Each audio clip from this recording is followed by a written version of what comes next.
ክርስቶስ ተንሥአ እሙታን በዐቢይ ኃይሎ ስልጣን አሰሮ ለሰይጣን አግዓዞ ለአዳም ሰላም እምይእዜሰ ኮነ ፍስሐ ወሰላም።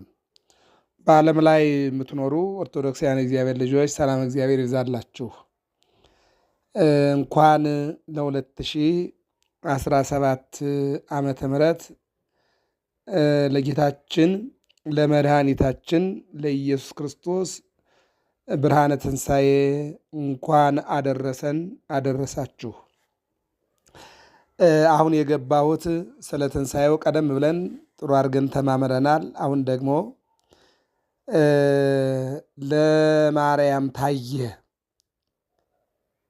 የሚል በማርቆስ ወንጌል ምዕራፍ 16 ቁጥር 9 ላይ ያለ ታሪክ ይዘን አጠር ያለ ታሪክ እንመልከት። በእውነቱ እስኪ እንደው ለ2017 ዓ ም ለዕለተ ትንሣኤ ትልቅ ስጦታ ይሁነን። ሰዎች ወረቀት ፖስት ካርድና የተለያዩ ቴክስቶችን ይለዋወጣሉ።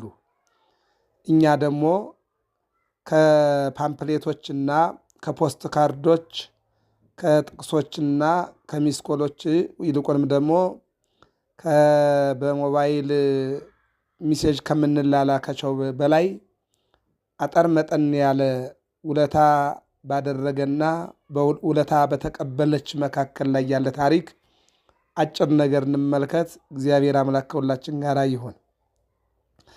ለመግደላዊት ማርያም ታየ ይላል። ለእኛም ይታየን፣ ትንሣኤው ይታየን፣ ችንካሩ ይታየን፣ የተተፋበት ምራቅ ይታየን፣ የተወጋው ጎኑ ይታየን፣ ግንባሩ ላይ፣ ደረቱ ላይ፣ እጆቹ ላይ፣ እግሮቹ ላይ ያለው ሚስማር ይታየን፣ የተተፋበት ምራቅ ይታየን፣ ያረፈበት ጅራፍ ይታየን፣ የወደቀው አወዳደቅ ይታየን፣ የተሸከመው መስቀል ወደ ቀራንዮ ሲወጣ ይታየን፣ ሆምጣጤ ሲያጠጡት ይታየን፣ አንገቱን ዘለስ አድርጎ እናቱን ሲያይ፣ አንገቱን ዘለስ አድርጎ ዮሐንስ ወንጌላዊን ሲያይ፣ ዮሐንስን ለድንግል ማርያም፣ ድንግል ማርያምን ለዮሐንስ ሲሰጥ ይታየን። እግዚአብሔር አይነ ልቡናችንን ያብራልን። ሁለት ነገሮችን ነው የምናየው። አንደኛ በመከራ፣ ሁለተኛ በትንሣኤው፣ ሶስተኛው ግን ይቺ ሴት ማናት የሚለውን አይተን ነው የምንጨርሰው። እግዚአብሔር አምላክ ሁላችንን የሚጎብኘን። የመጀመሪያው ስቅለቱ ላይ ነው። በአንድ ሰዓት ላይ ፈሪሳውያን ጸሐፍትና የአይሁድ ሸንጎዎች ሊሰቅሉት ተመካከሩበት ይላል። ይህን የጨረሱት ሮብ ነው።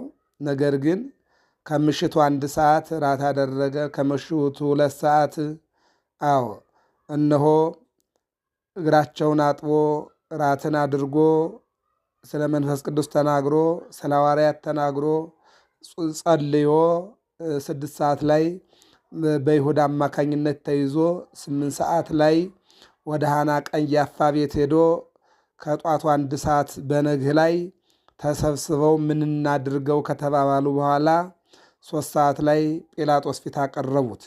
ጲላጦስም የተለያዩ ምስክሮችን ከሰማ በኋላ ምስክር እውነት እንዳልሆነ አይቶ በዓመት በዓል እስረኛ እንዲፈታ ልማድ አለና ማን ልፍታላችሁ ሲላቸው ከሁለት ወንበዴዎች አሉ፣ ሶስተኛ ኢየሱስ ክርስቶስ ነው። ክርስቶስ የተባለውን አሳልፈህ ስጠን፣ እንግደለው፣ እንስቀለው፣ በርባን እንፍታልን እንዳሉት ከዚህ በኋላ አሳልፎ እንደሰጣቸው ከቀኑ 6 ሰዓት ላይ እንደተሰቀለ እስከ 9 ሰዓት መስቀል ላይ እንደቆየ በተለያዩ የስብከት አገልግሎቶች ተማምረናል። ሲሰቀል ላይ ያለው ታሪክ ላይ ግን አሁን እንመልከተው። ሲሰቀልም እንደ በደለኛ፣ እንደ ወንጀለኛ፣ እንደ ኃጢአተኛ ታይቶ እንደ ሌባ ታይቶ ተገርፎ አጥንቱ ተቆጥሮ ስጋው አልቆ ደሙ ፈሶ በመስቀል ላይ ሲውል ይላል የማቴዎስ ወንጌል 27:56 ላይ በርቀትም በቅርበትም የሚመለከቱ የሚያለቅሱና የሚያዝኑ ነበሩ ይልና በቅርብ ድንግል ማርያም በቅርብ ዮሐንስ ወንጌላዊ ይልና ከነርሱም ማርያም መግደላዊትና የያዕቆብና የዮሳ እናት ማርያም የዘብዴዎስ ልጆች እናትም ይመለከቱ ነበረ ይላል። በወቅቱ ባንኖርም ዛሬ ላይ ወደ ቀራንዮ እንድናይ እግዚአብሔር ይፍቀድልን። በማቴዎስ ወንጌል ላይ የምናየው ይህንን ነው። ከእነርሱም መካከል ከእናቱ ከድንግል ማርያም ውጭ ከዮሐንስ ወንጌላዊ ውጭ የዮሳና የዘብዴዎስ ልጆች እናት አሁ ሴቶቹ በርቀቱ ነው ይመለከቱና ያለቅሱ ነበረ ይላል ማቴዎስ። ማርቆስ ላይ ደግሞ እንሂድ። ማርቆስ 15 40 41 ላይ ሴቶችም ደግሞ በሩቅ ሆነው ይመለከቱ ነበረ፣ ሲገረፍ፣ ሲተፋበት፣ ሲወጋ፣ ሲቸነከር። አዎ ከእነርሱም በገሊላ ሳለ ይከተሉትና ያገለግሉት የነበሩ መግደላዊት ማርያም፣ የታናሹ ያዕቆብና የዮሳም እናት ማርያም፣ ሰሎሜም ነበሩ። ከእርሱም ጋር ወደ ኢየሩሳሌም የወጡ ሌሎች ብዙዎች ሴቶች ስማቸው ያልተጠቀሰም ነበሩ ይላል። አያችሁ ነበሩ ይላል። እንደገና የሉቃስ ወንጌል 24 10 ላይም ይህንም ለሐዋርያት የነገሯቸው መግደላዊት ማርያምና የዮሐና የያዕቆብ እናት ማርያም ከእነርሱ ጋር የነበሩ ሌሎች ሴቶችም ነበሩ ይላል። አሁን ይሄ እንግዲህ ሲሰቀል ነው። አዎ እነ ጴጥሮስ፣ እነ ቶማስ፣ እነ እንድርያስ ሌሎቹም አንጠፋም ካጠገብህ ያሉት በሙሉ ጠፍተዋል የሉም።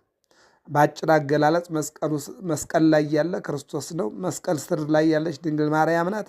መስቀሉ ስር ያለ ዮሐንስ ወንጌላዊ ነው። ከዛ የቀለዮጳ ሚስት ማርያም፣ የነ ያዕቆብ የነ ዮሳ እናት ማርያም፣ ከዚህ ውጭ ማንም አልነበረም። እነዚህ ግን ሲገረፍም በርቀቱ ነው ይመለከቱ ነበር፣ ሲወጋ የሚያዩ ነበር፣ ሲቸነከር የሚያዩ ነበረ። አዎ የመጀመሪያው ክፍል ይሄ ነው። ሁለተኛው እነ ኒቆዲሞስና ዮሴፍ በጎልጎታ በአዲስ መቃብር አውርደው ሲቀብሩት ያዩ ነበረ፣ ያለቅሱ ነበረ። አልቻሉም። ቀረብ ብለው ማየት አልቻሉም። በርቀት ይመለከቱ ነበረ። አዎ ከተቀበረ በኋላ ደግሞ እስከሚነሳ ድረስ ሐዋርያትም እነዚህ ሴቶችም እንደሚነሳ ያውቁ ነበርና አክፍሎት መጾም ጾመዋል። ከምግብ ከመጠጥ መከልከል፣ ከደስታ መከልከል። ይህንን ዓርብ፣ ቅዳሜ፣ እሑድ 3 መዓልትና 3 ሌሊት እሱ በአዲስ መቃብር ውስጥ ሆኖ ሲያድር እነሱ ደግሞ በሐዘንና በጸሎት በእንባ ውስጥ ነበሩ ይላል። ከነዚህ መካከል አንዷ ማርያም መግደላዊት ናት። ከእመቤታችን ቀጥሎ ዮሐንስ ወንጌላዊ ነው። ከዮሐንስ ወንጌላዊ ቀጥላ በሐዘን የተገኘች ይች ማርያም መግደላዊት ናት እና የመጀመሪያው የማቴዎስ ወንጌል ምዕራፍ 28 ቁጥር 1 በሰንበት መጨረሻ መጀመሪያው ቀን ሲነጋ መግደላዊት ማርያምና ሁለተኛይቱ ማርያም መቃብሩን ሊያዩ መጡ ይላል። አዎ አይሁድ አውጥተው አቃጥለውታል ወይስ በመቃብሩ ውስጥ ተከብሮ ተቀምጧል ወይስ ምንድን ነው ብለው በሌሊት መጡ። ማርያም መግደላዊትና ሌላኛይቱ ማርያም ሁለቱ መላእክት እንደተነሳ አበሰሯቸው፣ ነገሯቸው ይላል የማቴዎስ ወንጌል። ይህን ነው የሚናገረው። እንደውም ዋን ኮርኮራ ለይት ወነበረ ዲቢሃ ብይ መልአክ፣ ድንጋዩን ገልብጦ ተቀመጠና ተነስቷል እንደተናገረ ብሎ ወይም ደግሞ ሁለቱም መላእክት ነገሯቸው ይልና የማቴዎስ ወንጌል ይህን ይናገራል። ማርቆስ ደግሞ ከሳምንቱ በመጀመሪያው ቀን ማልዶ በተነሳ ጊዜ አስቀድሞ 7 አጋንንት ላወጣላት ለመግደላዊት ማርያም ታየ ይላል። እንደገና ዮሐንስ ደግሞ ከሳምንቱ በፊተኛው ቀን መግደላዊት ማርያም ገና ጨለማ ሳለ ማልዳ ወደ መቃብሩ ሄደች። መላእክት እንደተነሳ ቢነግሯትም መቃብሩን ድንጋዩን አንስተው ቢያሳዩአትም አላመነችም። ይልቁንም ሌሎቹ ተነስቷል ብለው እያመኑ ወደኋላ ሲመለሱ እሷ ግን በአትክልት ቦታ ሁና ተጠብቀው ነበረ። አዎ መጨረሻ ላይ ግን እንደማትሄድ አውቆ ይልቁንም ደግሞ ከመስቀል ላይ አውርደው የቀበሩ ዮሴፍና ኒቆዲሞስ ሲሆኑ የትንሣኤውን የመጀመሪያውን ትንሣኤ ያዩ መላእክት ቢሆኑም ቀጥላ ደግሞ ማርያም መግደላዊት ከጽናቷ የተነሳ ታየው ፈቅዶላት ስለነበረ ማርያም አለና ጠራት ይላል። በማርያም መግደላዊት ታየ ማለት ይሄ ነው። እንግዲህ እግዚአብሔር አምላክ ፍቅሩን ያሳየን። 7 አጋንንት ላወጣላት ለማርያም ታያት። ምንድን ነው ያለችው? 7 አጋንንትን ያወጣልኝ አምላክ በመቃብር አድሮ እኔ በቤቴ አላድርም። እሱ ተርቦ እኔ አልመገብም። እሱ ተጠምቶ እኔ አልጠጣም። እሱ ራቁቱን ሆኖ እኔ አልለብስም። እሱ በመቃብር አድሮ እኔ ደስታ የለኝም ብላ ሌሊቱን ሙሉ በእንባ ትታጠብ ነበረ ይላል። በእንባ ተዋኝ ነበረ ይላል። 7 አጋንንት አውጦላታል። እነዚህን አጋንንቶች እንመልከታቸው። የመጀመሪያው መንፈሰ ትዕቢት የትዕቢት መንፈስ አድሮባት ከኔ በላይ መልከኛ፣ ከኔ በላይ ተናጋሪ፣ ከኔ በላይ ሴት፣ ከኔ በላይ ለባሽ፣ ከኔ በላይ ደም ግባት ያለው የለም እያለች ታስብ ነበር። ይህን መንፈስ አስወጣላት። ዛሬም በዘመናችን ከኔ በላይ ባለስልጣን፣ ከኔ በላይ ባለሀብት፣ ከኔ በላይ ነጋዴ፣ ከኔ በላይ ዘማሪ፣ ከኔ በላይ አስተማሪ፣ ከኔ በላይ እነሆ ለእግዚአብሔር ቅርብ የሚሉ አሉ። እንዲህ አይነቱን መንፈስ እግዚአብሔር ያስወግድልን። ይህን አስወግዶለታል። አንደኛው። ሁለተኛው መንፈሰ ጽርፈት ነው። መሳደብ፣ ያየችውን እስከ ጥግ ድረስ መሳደብ። ዛሬም አሉ በሴቱም በወንዱ የሚሳደቡ አንዳንዶቹ ማህበራዊ ሚዲያ፣ አንዳንዶቹ ደግሞ ድምፅ ዋጉያ ላይ፣ አንዳንዶቹ ደግሞ ስልጣን ላይ፣ አንዳንዶቹ ደግሞ ሀብት ላይ፣ አንዳንዶቹ ቋንቋ ላይ፣ አንዳንዶቹ ተራራ ላይ፣ አንዳንዶቹ ወንዝ ላይ ሆነው የሚሳደቡ እስከ ጥግ ድረስ ይሄ የሰይጣን መንፈስ ነውና ይህ መንፈስ አስወጣላት። በሀገራችን ላይ የተዘራውን የሰይጣን መንፈስ፣ የርኩስ መንፈስ፣ የስድብ መንፈስ እግዚአብሔር ያስወጣልን።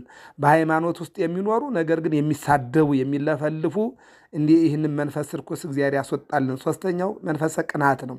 ቅናት ለመንፈሳዊ ነገር መቅናት ሕይወት ነው፣ ሰላም ነው። ሰይጣናዊ ቅናት ሲገሉ ልግደል፣ ሲሰርቁ ልስረቅ፣ ሲሳደቡ ልሳደብ። እንዲህ አይነት ቅናት ትዳር የሚፈታ ሕይወን የሚፈታ ቅንቅን ይሉ። እንደውም ይሄ ቅንቅን የሚባል አውሬ የበላው እንጨት ከላይ ሲያዩት ሕይወት ያለ ይመስላል፣ ውስጡ ሲታይ የተበላ ነካ ሲያርጉት የሚወድቅ ሰው ቅናት ካለበት በትዳሩ አይቆይም፣ አይለማም። ባለስልጣን የሚሆን ማንኛውም ማለት ይህን ቅናት መንፈሰ ቅናት አስወግዶላታል። በሀገራችን ላይ የተዘራውን የቅናት መንፈስ እግዚአብሔር ያስወግድልን። በተለይ ኦርቶዶክስ ተዋሕዶ የመጀመሪያውም የመጨረሻዋን በመሆኗ የሚቀኑባት ገደል አፋፍ ላይ ቢያገኟት በግርደር ወይም ደግሞ በሚገፋ ነገር ገፍተው ለመጣል የሚፈልጉ አሉና በሃይማኖታችንና በሀገራችን ላይ ያለውን የቅናት መንፈስ ያስወግድልን። አራተኛው ትውዝፍት ነው። አለባበስ የምንዝር ጌጥ ነው። ሰዎች ዛሬ ባለባበስ ብዙ ነገር ያደርጋሉ። ይህ ሰይጣናዊ የተቀዳደደ ሰውነትን የሚያሳይ ሰውን የሚመስል ሰውን የሚስብ በተለይ አሁን እንደ ሽቶ ያለ ነገር አፍንጫ የሚበጥስ ሰዎች አልፈው እንዳይሄዱ ስቦ ጎትቶ ለኃጢአት የሚዳርግ አለባበስ፣ አነጋገር፣ አስተያየት እንዲህ አይነት ትውዝፍት ማለት ይህንን አስወጥቶላታል። ያስወጣልን መድኃኔዓለም። አምስተኛው ዝሙት ነው። ዝሙት የኤሊ ልጆች በዝሙት ምክንያት 34,000 ወጣት እንዲያልቅ ታቦተ ጽዮን እንድትማረክ አባታቸው እንዲሞት ያደረገ ዝሙት ነው። የዝሙት ጠንቅ ከባድ ነው። ቤት ይፈታል፣ ንብረት ይፈታል፣ ልጆች አላሳዳጊ እንዲሆኑ ያደርጋልና እሷ ላይ የነበረው አምስተኛው መንፈስ ዝሙት ነው። ዛሬም በሀገራችን ላይ የተዘራ የዝሙት መንፈስ ሰዎች በአንድ አለመርካት፣ በአንድ አለመኖር፣ በአንድ አለመጽናት አንዱ ይበቃኛል ማለት ቅዱስ ጳውሎስ ያለኝ ይበቃኛል ነው ያለዋል። ሚስቴ ትበቃኛለች፣ ባሌ ይበቃኛል አለ ማለት ኃጢአትን እስከ ጥግ ድረስ መስረት ይህንን መንፈስ አስወጥቶላታልና በትውልዱ ላይ የተዘራውን የዝሙት መንፈስ እግዚአብሔር ያስወግድልን። ስድስተኛው ሐሜት ነው። የሚገርም ነገር ነው። ሰው መቼም ሰውን ያማል። እንደውም ኤሊም በአዲስ ኪዳንም አይተናል። ሰው ሰውን ቢበድል እግዚአብሔር ይቅር ይላል። ሰው ግን እግዚአብሔርን ቢበድል ማን ይቅር ይለዋል ይላል። ሰው መቼም ሰውን ቢያማ ተፈጥሯዊ ሊሆን ይችላል፣ ስጋዊ ሊሆን ይችላል፣ እግዚአብሔር ይቅር ይላል። ሰው ግን እግዚአብሔርን ቢያማ ማን ይቅር ይለዋል? እስራኤል እግዚአብሔርን አሙ። ከሰማይ ምግብ አውርዶላቸው ከጥንጫ ላይ ውሃ ፈልቆላቸው መግቧቸው ይችላሉ እግዚአብሔር እያሉ ያሙት ነበረ እና ሐሜት ነው። ሐሜት ጥሩ አይደለም። ባል ሚስቱን፣ ሚስት ባሏን፣ ወገን ወገኑን፣ ጎረቤት ጎረቤቱን ማማት ይሄ ርኩስ መንፈስ በላዋ ላይ ነበር፣ እግዚአብሔር አስወገደላት። ሰባተኛ የመጨረሻው ሐሰት ነው። ዛሬ ዓለምን የበከላት ውሸት፣ ሐሰት እያወሩ መኖር። ይህን 7 አጋንንት አስወጥቶላት ስለነበረ ይህን ያስወጣልኝ አምላክ በመቃብር አድሮ እኔ በቤት ያላድርም ብላ ፈለገችው፣ አገኘችው። ለማርያም ታያት። ሆራ ነገር አላርዳየ ከመተንሳዩ አይተሽኛል፣ መንካት አይቻልም። ነገር ግን እንደተነሳሁ ሂጂ ተናገሪ አላት። መቃብሩን ወይም ደግሞ እንዲቀብሩ ለኒቆዲሞስና ለዮሴፍ ፈቀደላቸው። ትንሣኤውን ደግሞ ለማርያም መግደላዊት ፈቀደላት። ከዚያ ለእነ ስምዖን ጴጥሮስ ሁሉም የክርስቶስ ትንሣኤ ተናገሩ። ለማርያም ታያት። የትንሣኤው ብርሃን ለሁላችን የሚታየን፣ የፍቅር ብርሃን ለኛ ሁላችን ይታየን፣ የይቅርታ ብርሃን ለሁላችን ይታየን። ገብረ መስቀል ሚዲያ ነው። 2017 ዓ.ም መልካም የትንሣኤ በዓል ያደርግልን። ሰላም እግዚአብሔር ከሁላችን ጋር ይሁን።